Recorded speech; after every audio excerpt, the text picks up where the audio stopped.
Owen Francis, welcome to Amsterdam. What can you tell us in general about trans communities in the workplace? I think trans communities in the workplace, we've seen a lot more presence of trans people in the workplace over the last few years. So we are seeing much more of an embracing of trans people and many more companies thinking about how they can inclusively hire people from trans or non-binary or gender variant backgrounds. We've also seen a lot of companies thinking about how they can therefore be allies to trans people like me, and thinking about actually what are they doing in terms of their HR policies, their operational policies, what does their brand say in order to engage people like me from very much underrepresented backgrounds. Yeah. The trans community is still growing. There's lots of people certainly within the UK that are now coming out and self-disclosing. So there's this huge generational influx of people with my type of backgrounds. And of course I don't pretend to be representative of all trans people out there, but there's a lot of us out there. We're very diligent when we look for organisations to work with, and we want organisations that are inclusive. And so there is a real generational trend now of trans people in the workplace.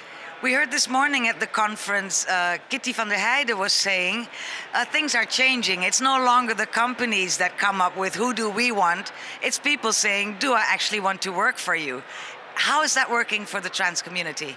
Yeah, you're completely right. And I think that as trans people, I mean, if you look at the figures within the UK, for example, the unemployment rate in the trans community is disproportionately higher than the rest of the LGB spectrum. And so actually, I think there is a real issue there in the sense where there are lots of trans people that still aren't necessarily able to get their job of choice, or they're facing so many different barriers that actually cisgender or non-trans people just don't simply face. And so actually I think the intersectionality within the community means that organisations do need to take that into account.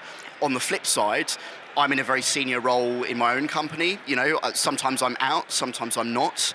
And I think as a white heterosexual man, yes, I'm from the transgender community, but you wouldn't necessarily know that. And so when if I'm looking for a job and if I'm looking at organisations that would welcome me, I'm really selective. I'm thinking, what are their trans policies? You know, are they authentic to that? Do they pink wash or rainbow wash? Do they just stick a flag up once a year, or do they actually, you know, embed these particular practices and you know, make these workplaces inclusive for people like myself? Right. What adjustments should be in place to make the lives of trans plus people in the workplace better?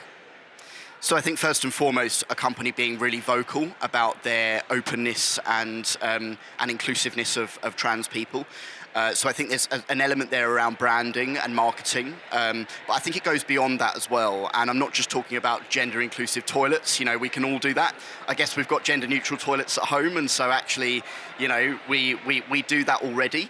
But I think it needs to go beyond in terms of trans inclusive employment policies, employment law. You know, does your healthcare cover from a company perspective include and is inclusive of transitioning or gender transitioning?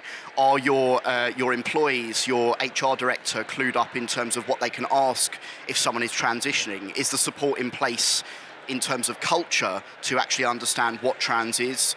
Are your senior boards you know, trained in terms of trans inclusion and what that means within a corporate setting? So I think trans is interesting because against the LGB spectrum, there's a whole series of policy operations that needs to take place for someone to be able to transition and actually to be their best self in that organisation. Whereas with sexuality, arguably I'm being reductive, but someone comes out, it's their identity, but nothing really needs to change in terms of the workplace environment. So I think trans is quite unique in terms of having those operational elements that really do need looking at from an organisational perspective.